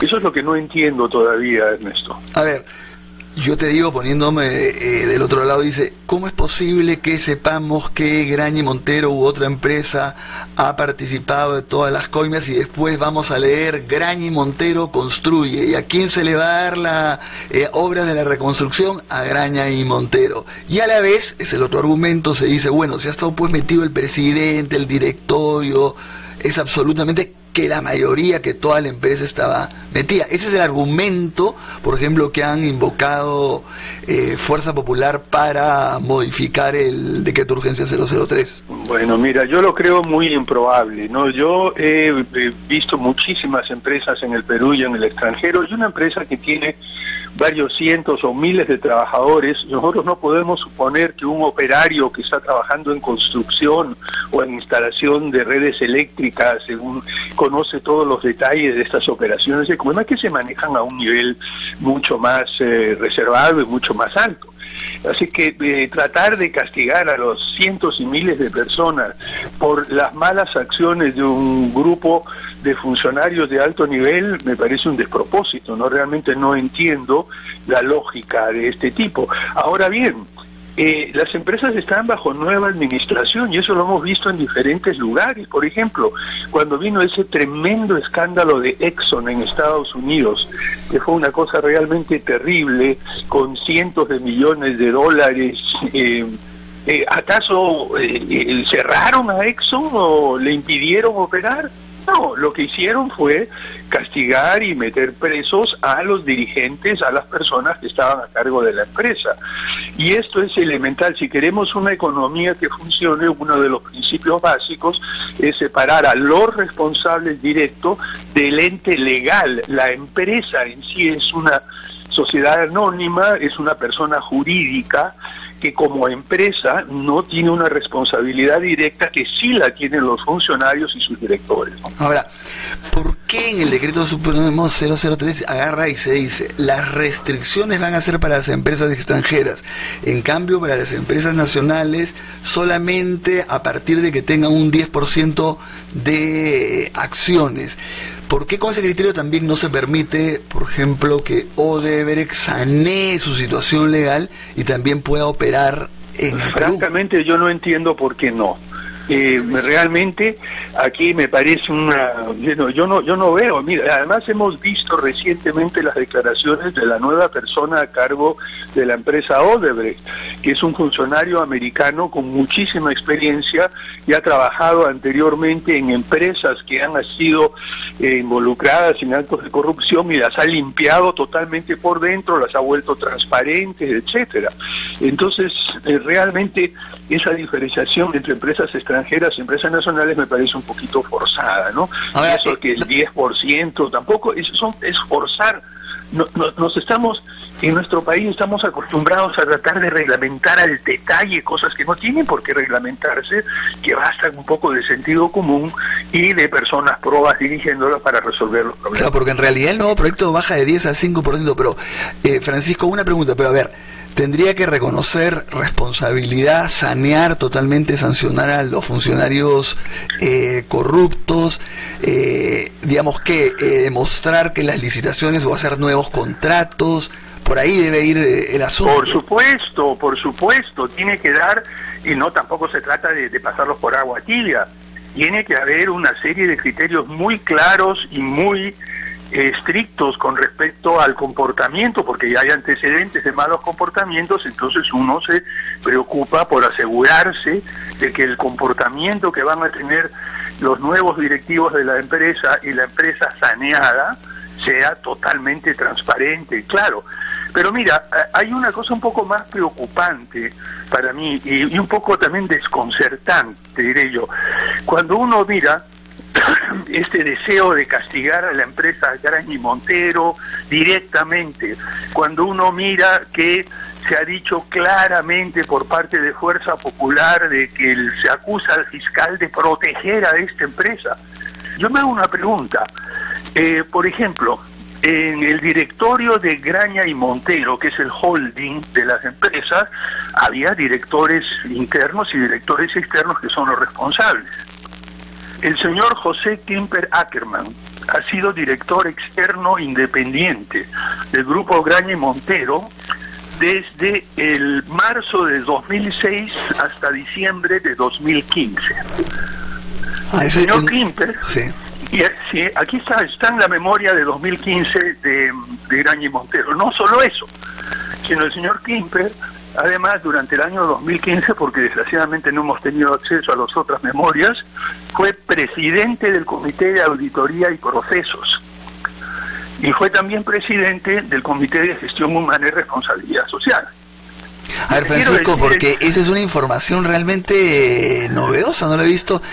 Bueno, no es nada novedosa, bastaría ir a las memorias. Claro, pero si el señor secretario general, si algo no tenemos en memoria, secretario general del partido Fuerza Popular, ha sido durante más de 10 años director de esta empresa, yo no entiendo qué hacen los de su partido queriendo castigar la empresa de la cual su ex secretario general ha sido director por 10 años y por lo menos en uno de ellos presidente del Comité de Auditoría, y encima de eso, después de ese desempeño en una empresa corrupta, lo nombran miembros del directorio del Banco Central. Eso me desconcierta totalmente porque no entiendo cuál es la posición de un partido como Fuerza Popular, que en vez de estar castigando a una empresa, otra empresa castiga a este miembro del directorio que era responsable por lo menos durante un año del Comité de Auditoría y Procesos. Claro, hay una incoherencia total. Ahora, ¿tú crees que esa actitud podría estar relacionada entonces entre Comercio, Accionista Graña y Montero por ahí? O sea, va más allá. No tengo idea. Mira, yo ya, como digo, estoy muy desconcertado porque ya me resulta muy difícil encontrar la lógica del comportamiento de los funcionarios y de los políticos de Fuerza Popular. En prácticamente todos los casos que he visto veo una inconsistencia, veo una incoherencia que realmente no debería tener lugar en la vida política de un país como el nuestro, ¿no? ¿Y qué opinión te merece todas estas declaraciones de Odebrecht reciente que involucran tanto a Keiko Alan García, pero la novedad ha sido que al presidente de la República, no sin decir que sea verdad, pero ha habido declaraciones fuertes que ha cambiado un poco el panorama? Bueno, mira, yo creo que hay que ser consistente a la hora de evaluar las declaraciones de el principal ejecutivo de una compañía que tenía varios miles de funcionarios, cientos de subsidiarias. Normalmente un funcionario de ese nivel, de esa altura, está al tanto de las ideas generales, de la política general y de los principios. Y si él dice, la política general era apoyar a los candidatos con más posibilidades o probabilidad de ganar, a todos, realmente es muy probable que eso se haga. Si la política era, bueno, tratemos de encontrar maneras de llevarnos bien con los altos funcionarios, probablemente ha sucedido como política. Ahora, que eso en este caso específico lo sea cierto o no, ya depende de los funcionarios que tienen que ejercer, digamos, la función ejecutiva, en este caso el señor Marata. Entonces yo creo que una y otra declaración del señor Odebrecht, en un sentido o en otro sentido, afectando a un candidato, a otro, a un político, etcétera, tienen que ser tomadas y evaluadas y luego corroboradas con la persona que tenía a su cargo la ejecución de esa política en la práctica, ¿no? Ahora, también ha dicho que era política de la empresa ayudar a los presidentes de la República una vez que culminaban sus periodos, a los presidentes o a los ministros de Economía o Premier. De ahí ha venido esta imputación de consultorías o de charlas. ¿Cuál es tu razonamiento ahí? Bueno, yo creo, en primer lugar, desgraciadamente es una práctica muy generalizada. Hemos visto cómo los expresidentes, los ex primeros ministros en diferentes países del mundo cobran sumas astronómicas por dar conferencias, por presentarse en algún evento, etcétera. Lo importante aquí es poder diferenciar y discernir si estos pagos astronómicos por conferencia son, digamos, contrapartida de algún favor recibido o no. Eso es muy, muy difícil de establecer.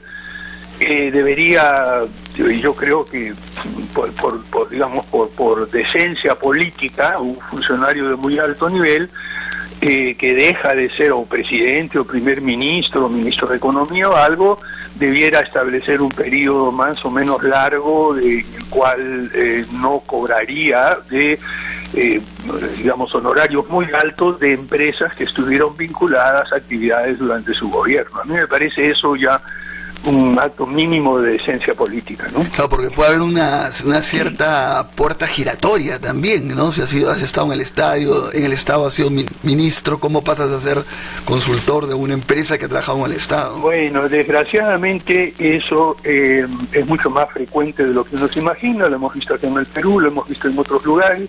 Ya depende de las características de cada político, cada profesional, cada persona y lo que considera él correcto o incorrecto, pero uno no puede legislar de una manera total y absoluta, porque en cierta medida también se está infringiendo la libertad de trabajo y de contratación de una persona. Aquí yo creo que lo que hay que apelar es al sentido ético, al sentido de decencia, a la transparencia, más que a una prohibición o algo así tajante, ¿no? Última pregunta, Francisco, ¿cómo va? Tú que eres miembro del grupo promotor del Partido Morado, ¿cómo van las cosas? ¿Avanzando? Bueno, vamos avanzando, es una tarea cuesta arriba, muy complicada. La verdad es que han puesto normas y requisitos para escribir un partido que son los más estrictos del mundo. En ninguna parte del mundo se pide un 4% de firmas válidas del patrón electoral en las últimas elecciones. En fin, realmente, y además en ningún lugar del mundo se cobra tanto por subsanar y por evaluar firmas. Yo estoy seguro que de los 20 partidos que están inscritos ahora, si tuvieran que cumplir con estos requisitos, probablemente no quedarían más de 2 o 3.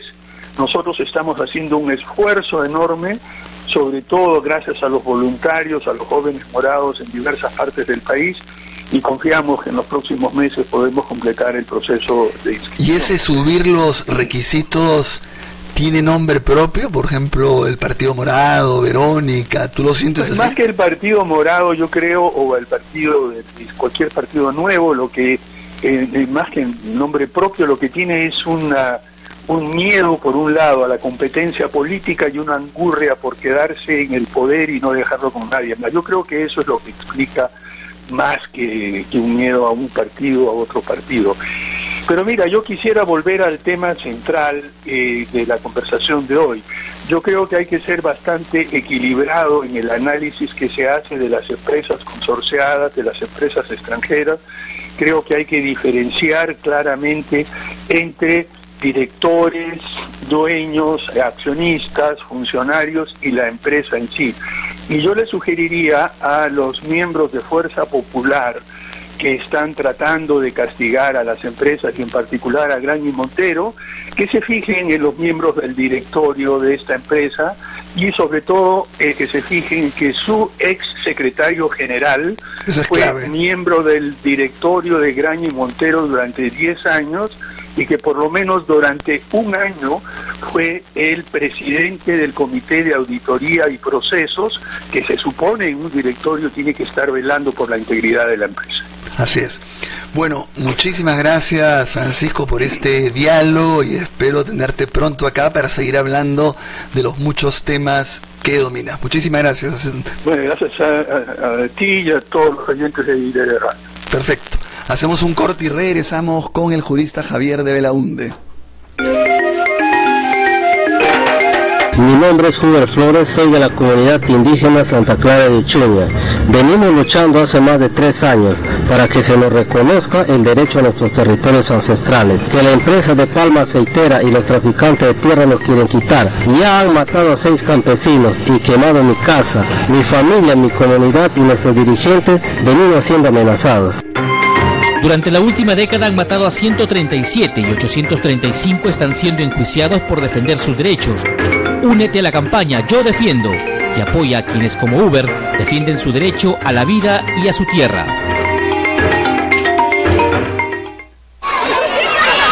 Hijito, ¿qué tal te fue hoy en tu colegio? Mamá, tengo una anotación en la agenda, pero no te molesta, ¿no? Claro que no.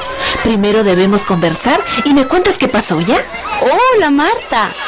¿Sabes que hoy los niños se quedaron sin recreo?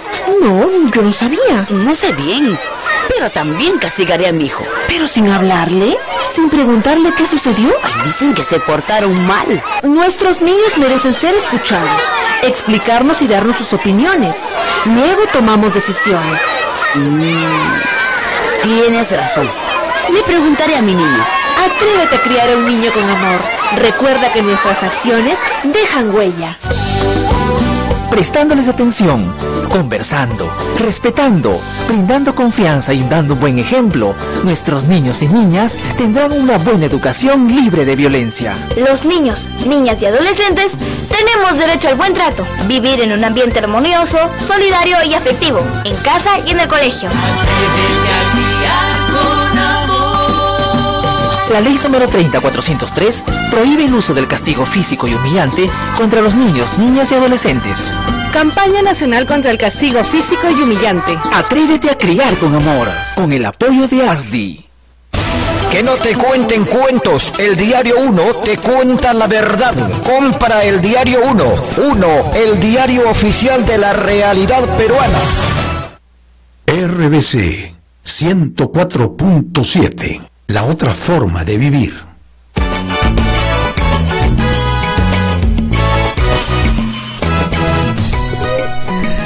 Bueno, estamos ahora con Javier de Belaunde. Él es uno de los principales juristas del país. Como siempre digo, es una persona que combina la doctrina, el conocimiento, la práctica como abogado, como árbitro y además de una honestidad impresionante. Y lo digo porque he visto su ejercicio durante muchísimos años. Muy buenos días, Javier, y muchas gracias por estar acá.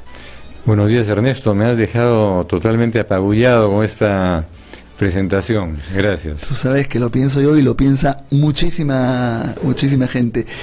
Javier, a ver, estamos en un problema complicado en términos de institucionalidad. Tú eres una persona que ha integrado muchas comisiones, la serie Ajus. ¿Qué piensas? O sea, ¿qué tan grave ves lo que está ocurriendo con la acusación constitucional contra el fiscal de la Nación? Sí, yo considero que es muy grave y es muy desconcertante, ¿no? Porque realmente uno termina preguntándose, bueno, ¿qué se pretende, no? Hay dos acusaciones constitucionales que se han presentado. Estas han sido vistas con una rapidez inusitada por la subcomisión de acusaciones constitucionales. Se le ha declarado procedente. Esto está pasando o ha pasado a la comisión permanente y ahí también se le ha dado viabilidad. Va a regresar esto a la subcomisión de acusaciones constitucionales ya para que haya la posibilidad de que el fiscal se defienda, para que se investigue. Esto termina en un informe. En fin, el procedimiento es un poco de repente alambicado, vuelve a la comisión principal o a la comisión permanente y luego esto va al pleno, ¿no?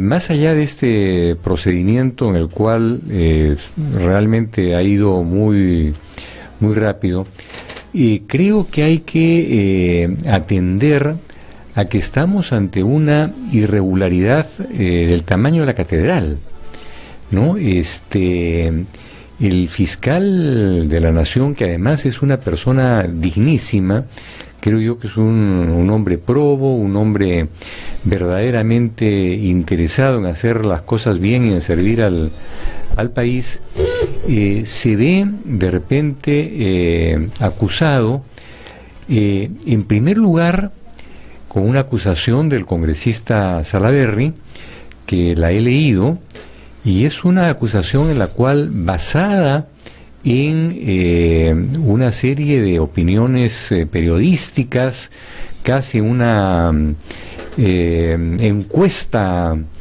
popular, considera que el fiscal de la Nación concretamente no ha cumplido adecuadamente con sus funciones en esta investigación de los casos de corrupción, y se le acusa por esto. O sea, se está entrometiendo en lo que es un análisis de la función del fiscal. O sea, en definitiva, ha habido siempre una incomodidad de que el fiscal mantenga la reserva de la investigación, que es un principio en todas partes. Hay una incomodidad de que el fiscal no ventile qué es lo que está haciendo, sino que cumpla con su función. Entonces, en primer lugar, se le cuestiona por actos directamente vinculados con la función, y eso atenta, a mi modo de ver, muy claramente contra la autonomía funcional del Ministerio Público. Y de otro lado está la acusación de la congresista Vilca Toma, que es una acusación en la cual no se pide nada. Es una acusación curiosa, porque Salaverry sí pide la destitución y la inhabilitación del fiscal. La congresista Vilca Toma no pide nada concreto, pero lo que cuestiona es los nombramientos que ha hecho el fiscal para las investigaciones. O sea, en definitiva, ella discrepa de que a fulano se le haya dado una investigación y a sutano otra, porque considera que hay un tema ahí de idoneidad, de especialidad. Entonces, en definitiva, ambas acusaciones están entrando a cuestiones directamente funcionales. Ambas acusaciones van en contra de la autonomía del Ministerio Público, y realmente, al carecer absolutamente de fundamento, uno tiene ya que preguntarse qué se pretende con ellas. Entonces, me parece... Esa es la pregunta, porque tu razonamiento es impecable por el lado de cómo se está atentando directamente contra la autonomía, contra normas básicas. Entonces la pregunta, como tú comenzabas a reflexionar, es ¿por qué? O sea, ¿a dónde va?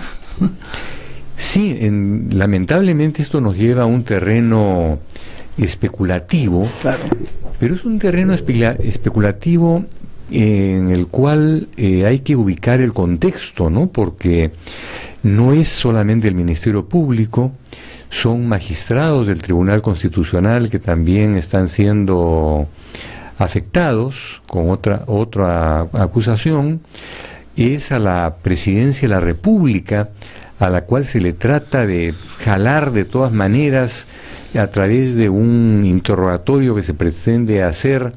Se le trata de jalar indudablemente a un cuestionamiento que también da lugar a preguntas. Entonces, parece haber desde el Congreso un ataque interinstitucional, por llamarlo así, lo cual me parece de una enorme irresponsabilidad. Yo creo que verdaderamente se está jugando con fuego. Y lamentablemente a quienes ya tenemos algunos años nos trae a la memoria el ataque a todas las instituciones que hubo en la década del 90. Entonces uno comienza a pensar, bueno, esa película ya la he visto, claro, de manera distinta, ¿no? Quizás no a Tecnicolor, pero esto ya lo he visto cuando se echó a 3 miembros del Tribunal Constitucional, ahora se pretende echar a 4. Cuando se tomó la Fiscalía de la Nación en periodo de doña Blanca Nelia Colán, en la cual la Fiscalía de la Nación era una dependencia del Servicio de Inteligencia Nacional. Cuando el Consejo Nacional de la Magistratura también fue capturado y prácticamente se convirtió en un organismo decorativo. Esto ocurrió en el 90 y ahora con alarma y con sorpresa, porque realmente yo creo que el fujimorismo ha tratado de presentar una imagen distinta, de decir nosotros no tenemos que ver nada con lo que ocurrió el año 90, y lo que estamos percibiendo es que de una manera distinta, desde el Congreso, usando la mayoría que tienen en el Congreso, finalmente están haciendo una afectación de las instituciones del país que me parece reprobable y sumamente cuestionable, ¿no? No habíamos visto, así como has planteado los argumentos de por qué te parece mal estas acusaciones constitucionales frente al fiscal de la Nación, en el caso de los 4 integrantes del Tribunal Constitucional que se dice que han ido contra la cosa juzgada, ¿no es cierto?, porque han cambiado este voto. ¿Cuál es tu respuesta? ¿Cómo explicas tú que ahí tampoco procede la acusación constitucional, que lo deduzco por lo que tú has dicho, ¿no? Sí, yo acá tengo que hacer una aclaración o una, digamos, poner sobre la mesa algo, y es que 2 socios míos en el estudio del cual soy miembro han asumido personalmente la defensa de 2 magistrados del Tribunal Constitucional. Yo no estoy vinculado a la defensa, pero sí me parece válido ponerlo a los radioescuchas, ¿no? Pero de lo que yo he estudiado o he analizado, en primer lugar, no es cierto que el caso del habeas corpus del Frontón estuviera cerrado, ¿no? Porque había el voto del doctor Vergara Botelli, que en fin era un voto que no había cerrado el caso. Hay además un recurso de aclaración presentado respecto a ese voto que no fue resuelto y que evidentemente la aclaración determinaba el sentido en un lado o en el otro lado. O sea, esta afirmación de que se está reabriendo un caso resuelto no es exacta. Por lo tanto, no es exacto que se esté afectando la cosa juzgada. Ahora, más allá de ello, y yo diría antes de ello, en realidad lo que ocurre es que los magistrados del Tribunal Constitucional tienen las mismas prerrogativas que los congresistas. Son inmunes. Entonces, esta es una acusación absoluta y totalmente improcedente. Y esto tiene una lógica, Ernesto. Antes de citar un artículo constitucional, la lógica es la siguiente: el Tribunal Constitucional controla la constitucionalidad de las leyes, para comenzar. O sea, si el Congreso da una ley inconstitucional, el Tribunal Constitucional puede declararla inconstitucional, ¿no? Y finalmente esta ley llegar a perder su vigencia. Entonces, sería totalmente ilógico que por sus opiniones o por sus fallos o por sus decisiones el Tribunal Constitucional pudiera ser procesado por el Congreso, porque sería entonces un mecanismo muy simple. El Congreso da una ley inconstitucional, el Tribunal declara la inconstitucionalidad y el Congreso inicia un procedimiento o inicia una acusación constitucional para destituir a los magistrados que hicieron control constitucional. Entonces, la lógica de la inmunidad de los magistrados del Tribunal Constitucional está centrada en eso. Está centrada en que efectivamente hace un control de constitucionalidad.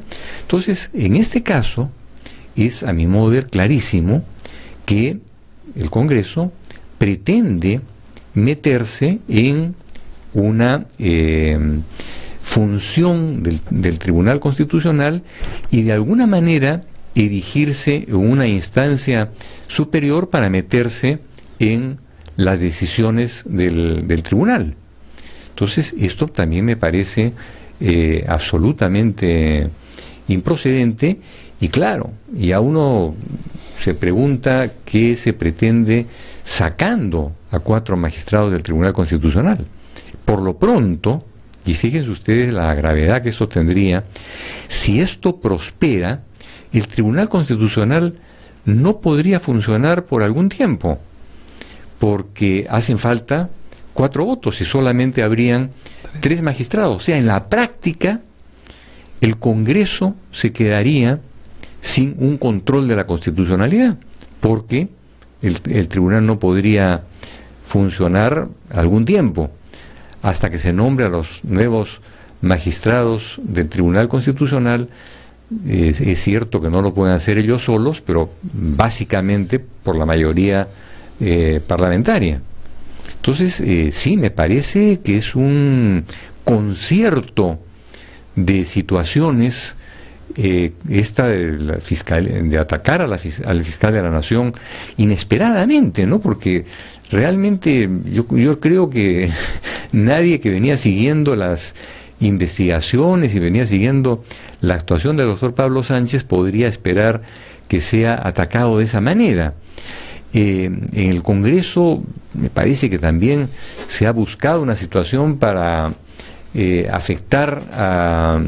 intentar sacar a 4 magistrados del tribunal. Entonces, estamos ante una actuación que verdaderamente está intentando en los hechos capturar instituciones. Ahora, a mí lo que me preocupa es, de repente ahí el derecho no se ha puesto, es cuáles son los recursos legales para enfrentar esta arbitrariedad. Porque claro, lo que se está haciendo es lo que corresponde en el sentido de ir a defenderte, pero estás yendo a comisiones donde el fujimorismo tiene mayoría, donde tú sabes fundamentalmente que es absurda la acusación, porque yo comentaba, ¿no? Si hacen una acusación constitucional o porque no has cumplido con la función de acuerdo a tu criterio o porque has nombrado a alguien que a ti no te parece, digamos, te pueden destituir en cualquier momento. Entonces, ¿qué mecanismo jurídico puede hacer uno para decir, me defiendo de esta manera, también con una vía institucional, ¿no? Porque a mí me da miedo que la defensa que se está haciendo, que es la que corresponde, por supuesto, tanto en el TC como el Ministerio Público, termine con que, perfecto, cumplimos los requisitos, pero a tu casa, ¿no? En ambos casos. Claro, en la vía nacional yo creo que caben acciones de amparo respecto a esto. Claro, lamentablemente todo lo que se judicializa tiene pues un ritmo complicado. En el Perú el entrampamiento en el cual está el Poder Judicial, por todas las razones que nosotros sabemos, privilegia de alguna manera a quien produce hechos consumados, ¿no? Es deshacer algo que se hace irregular, es algo lento, ¿no? Pero yo creo que la procedencia acá de un amparo me parece más o menos evidente. Yo creo que un juez que tenga los pantalones suficientes, o una jueza que realmente quiera cumplir con su función, podría dictar medidas cautelares. Y finalmente está la justicia supranacional, claro, que fue lo que pasó la vez pasada. O sea, la vez pasada fue la Corte Interamericana de Derechos Humanos quien repuso a los 3 magistrados del Tribunal Constitucional, y hizo falta que cayera el gobierno de Fujimori y que el doctor Valentín Paniagua, en su primer acto de gobierno transitorio, lo repusiera efectivamente. Claro. Ahora, el temor también es que, aparte de tratar de contar con un TC y un Ministerio Público hecho a su medida, tú y yo sabemos que muchas veces también el mensaje de amedrentamiento genera una especie de autocensura. No digo en todos, pero como es normal, el juez, el fiscal, muchas veces también piensa, este es mi trabajo, ¿qué hago? Yo me acuerdo que una vez que tratábamos que un juez fallara en una dirección, me decía, entonces el IDL me va a dar a mí un trabajo, ¿no? O sea, que tú lo comprendes, pero ojalá. Hay jueces y fiscales que no, por supuesto, ¿no? Pero también cumple esa función, ¿no? De alinearse un poco de la autocensura, de decir, me van a hacer lo mismo. Si eso hacen con el fiscal de la Nación, si eso hacen con los miembros del Tribunal Constitucional, ¿qué harán con nosotros, no? No, sin duda, cuando se producen decisiones arbitrarias por quien ejerce poder, se producen esas situaciones. Pero esas situaciones tienen un límite. Ubiquémonos en el año 2000 y las calles se enardecieron contra un gobierno arbitrario. Y la arbitrariedad puede venir no solamente del Ejecutivo, ¿no? Entonces, esto pues es relativo, y creo que hay una diferencia bastante importante. Creo que hoy día los jueces tienen condiciones de independencia bastante mayores. Hay que tener en cuenta que los jueces no son designados por el poder político, son designados por el Consejo Nacional de Magistratura. Bueno, eso es otro tema, ¿no? De tal manera que hoy día, y también son las sanciones, digamos,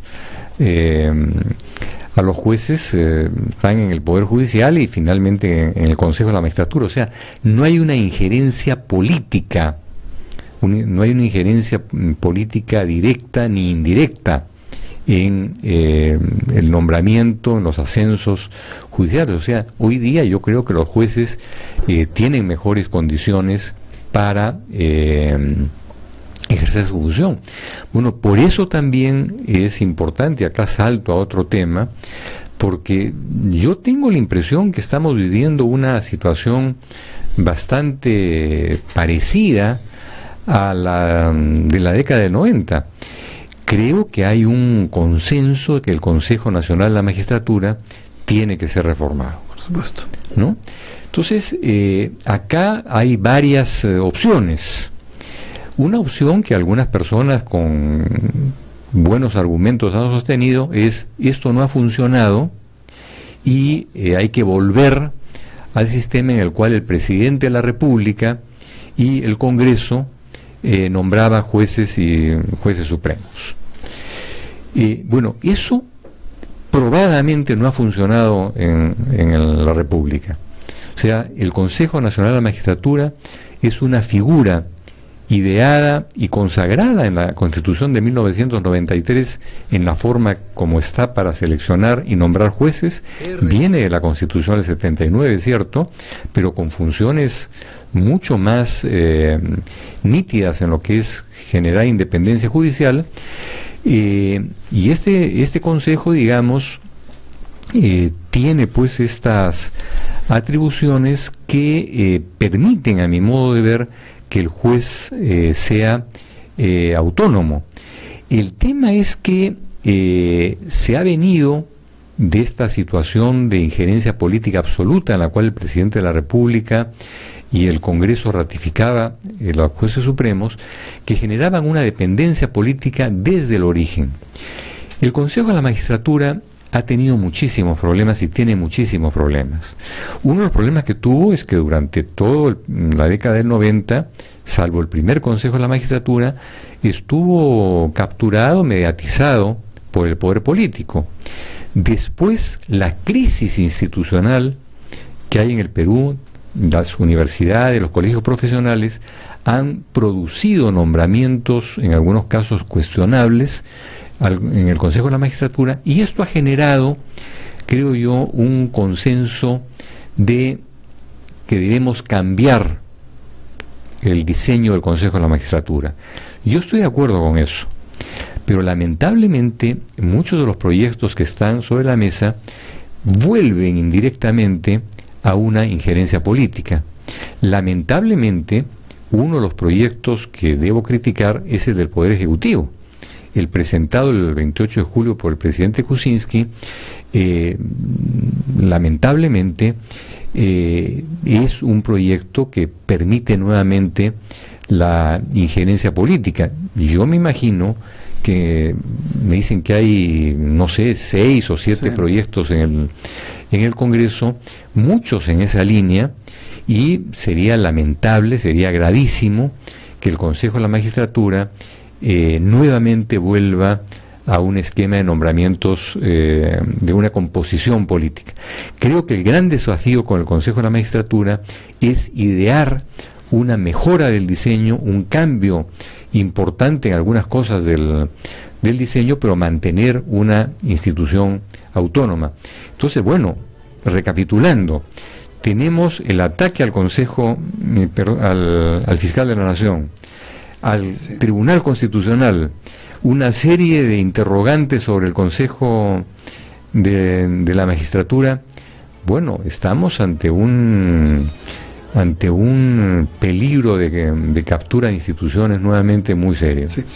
Muy rapidito, porque tenemos que terminar, que no te pregunté a ti, fútbol, el partido, ¿cómo lo has visto? Para terminar con una buena noticia, además. Bueno, me ha parecido absolutamente estupendo.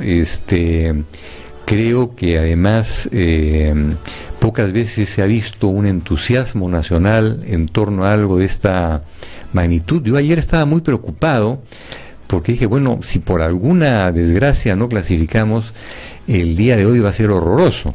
Felizmente el día de hoy ha sido un día esperanzador. Creo que es un equipo de fútbol muy cohesionado, muy bien logrado y con un gran líder que es el entrenador. Creo que tenemos un entrenador de lujo, un ser humano excepcional y un hombre que conoce muy bien su oficio. Perfecto. Muchísimas gracias, Javier, por haber venido. Otro día conversaremos de tantos temas. Muchas gracias, Javier. Gracias, Ernesto. Bueno, conmigo será hasta el próximo jueves y ya mañana Glatzer estará acá. Que tengan un buen día.